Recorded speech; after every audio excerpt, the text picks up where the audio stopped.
Joe, it seemed like you guys kind of exploded in the second half defensively on the line. A lot of havoc plays, a lot of turnovers created. Fitz kind of credited that to UNLV having to drop back deeper to pass. Do you think you guys made any adjustments in that second half in terms of the pass rush, or was it more just the way the game went? I think it's more just with the way the game went. I think our offense, had some key plays at the end of the first half and at the beginning of the second half that kind of allowed us to have a little more of a pass rush and have a little more of a free edge instead of playing, tight in the box. Credit to those guys to put a little cushion on, and that forces the UNLV to kind of go into drop back pass, which I think there's only a couple plays in the first half where they actually had a true five-step. So for us, it was good to be able to get into our pass rush and kind of execute as a D-line and what we want to do.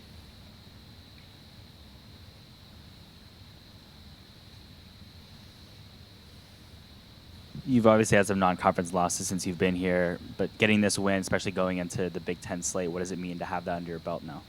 Yeah, I mean, it's hard to win, regardless of if you're in the Big Ten or if you're playing a non-conference game. And UNLV, we knew that they were coming in and giving us their best, so we couldn't come out and play like we have in against Stanford, because they would take advantage of if we played like that. So I think today we weren't focused on who the opponent was. We were focused on ourselves and playing the best type of ball that we could and executing. First half, there's still some hiccups. It's a young team. But I think second half, you kind of really saw what we're capable of. Sort of going off that, in the first half when they had those long runs, what were the things that you guys shored up to make that stop in the second half? Yeah, I mean, Coach Fitz talked about after the game how we played with an edge, and I think in the first half we were too tense. Home opener, we're trying to impress our crowd. We're trying to be do too much with too little. In the second half, we just cut it loose and we were able to play freely and off each other and having fun, just celebrating the good plays. And when a bad plays happen, just brush them off and on to the next. But I think we were better equipped in the second half, I guess, to have kind of a little more fun on the sideline, on the field, and celebrate those victories.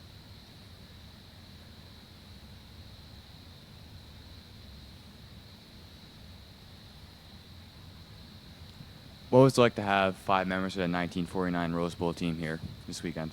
Yeah, it was really cool. Ed gave a great speech to us on Friday before we head to the hotel, and it's really cool to see that generation. Ed talked about how he won the Rose Bowl, and then a couple years later he's going off to war, which I can't even imagine. With the exception of the great Pat Tillman, guys in this generation sacrificing themselves after going. Playing 5 years of football. So it's incredible, and that was arguably one of the best wins for this program in 1949, that Rose Bowl. So it was really cool to see those guys coming back, and you could tell that they were they were very thankful for the opportunity to come back and be recognized. And yeah, it's a cool moment for, I think, both the older generations and us as players. How do you think Ed's speech resonated with the team? I think we took it well. I mean, he's got experience like none other. So just trying to take that experience from him, and he said he was talking about how if we don't go out on the field and execute and take it to our opponent, then they're going to take it to us because we have a target on our back. So it was really cool to see that happen today on the field. Joe, Fitz mentioned the defense's pride and that you were unhappy with yourselves at halftime because of the way you played. What were you most unhappy about, and what adjustments did you make to correct that? Yeah, I mean, there weren't many X's and O's adjustments. I think it was just a mentality adjustment of we were just trying to do too much. We had, a couple plays that broke on us, some longer plays that aren't very typical of Northwestern defense. We usually play sound defense and don't give up the big plays. So I think we were just, we were angry at the fact that, we can, hold defenses, or we can hold an offense to fewer points if we just don't give up those big plays.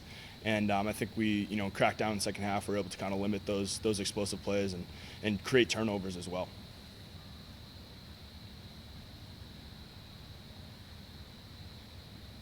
Anything else for Joe? Okay, thank you. Thanks, guys. Yep. Getting your first touchdown at home at Ryan Field, your first game here, what was that like, the emotions of that? Yeah, that first drive was a big confidence booster for all of us today. Going out there, executing the way we planned, and just punching it in. It was great, and it got us all fired up and excited for the rest of the game. So it was a good momentum. Close on a couple of those long throws, and then obviously connecting with that one to JJ. What did that feel like when it finally worked and you had that 50-yard touchdown? Yeah, that was a big play for us too in the first half, connecting on that route with JJ, and had a few more out there that we had some chances on. We're close. We were close on a few, and those plays are big plays that could really make a change in the game. But yeah, that was a great route by JJ, and great play call, for the timing of the game, and it worked out. Uh-oh. Moving the podium. Did JJ ran on the touchdown? It was just a little slant and go. We saw the coverage, and we'd run some slant routes, kind of leading up to that point in the game. And so, it was a good play call to, get that little double move and work over the top. Yeah. Yeah, corner bit down a little bit, and we knew I had a lot of space to work with over top, and tried to drop it in there for him, and he made a heck of a play. What happened on the pick? Would you call that more of a mental or a physical mistake in terms of the throw or the decision? Yeah, I could have made a better throw there, but there was also some other routes that I could have looked at. Just a play that I need to go back and look at and correct and move on from. Yeah. But then bouncing back from that, I mean, you guys kept taking the shots down the field. Didn't slow down after that. Was that sort of a boost in your confidence, knowing that you guys weren't afraid to keep going after those downfield Yeah, runs? absolutely. I thought we had a great game plan today, and we were able to open some things up and take some shots and get some play actions. And I think having those kinds of shot plays and keeping the defense honest, it was great to see and good for us. The run game for you, you're not a lot of sliding today, despite a lot You're of not carries. the first person to say that. Are the coaches on you for that? The coaches not as much, but the players they've been talking about it for me here for now 2 weeks. I could slide a few more times. I guess I just get caught up in the moment and just decided to stick my nose in there. But yeah, I could definitely slide a little bit. Are you just not that guy, or do you think it's something that you have to change? I don't know. I mean, I've always been a guy that's kind of either way. It just kind of depends on the play, but sometimes when you kind of get up, to the speed of the game and you're trying to win, sometimes getting that extra yard is something that you think about, and taking those extra hits is not necessary. Knowing the defense you're facing next week, it's so good against the run. How good does it feel to walk off the field with a lot of good stuff to stick to the refrigerator? Right. Yeah. I think we had a lot of positive things from today, both in the run game and in the pass game. I think we're going to come up with a great plan coming up this week and against a tough opponent. They've got a great run defense, and they got a great pass defense as well. So all around, we gotta stay on our toes, and we're gonna have a good game plan going into it.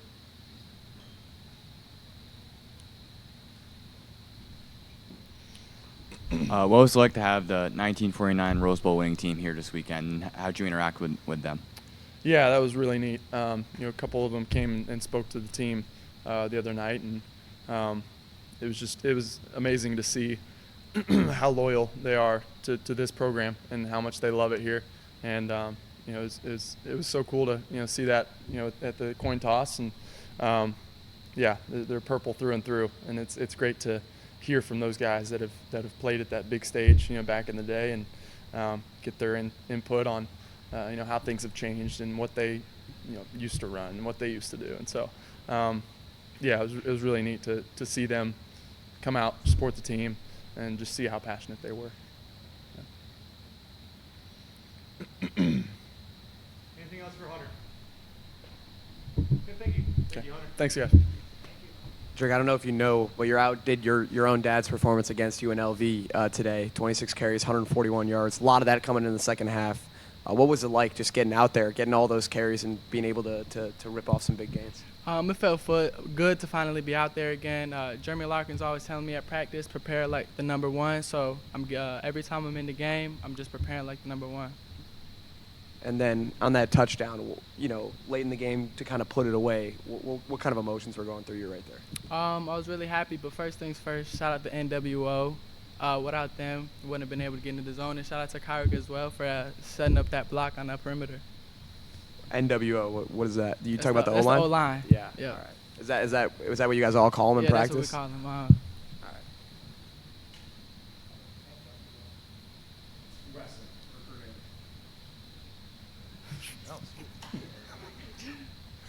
Drake, it's old guys, we don't understand this. Fitz said that at the beginning of the game, when he first started, they tried to run some plays to help get your confidence up.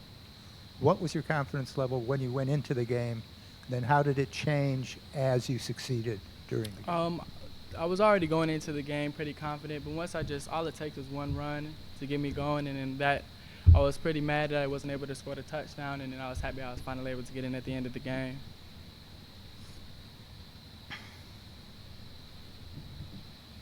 When you found out that Jesse wasn't going to be able to come back, what was your initial reaction knowing that you'd be? I was sad for him, praying for him, wishing him a speedy recovery. But like I said, Jeremy's always telling me prepare like the number one, so I wasn't surprised when that happened. I was ready to go. Like you were just sort of in a rhythm there in the second half, every run sort of working out. Definitely, and the O-line, the holes were huge all game.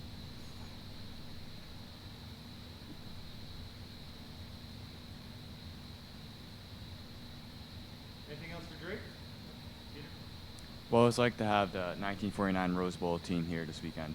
It was really cool. He actually got to speak to us in the after the walkthrough on Friday, and it definitely got us going. It was really cool to see him here. What was that speech like, and how did you get the team going? He talked about how hold on one thing. Let me think real quick. He was talking about how in 1949 they lost 2 games. We've only lost 1, and losing 1 game, the season not over. We can still get to the Rose Bowl. Anything else? All right, thanks, guys.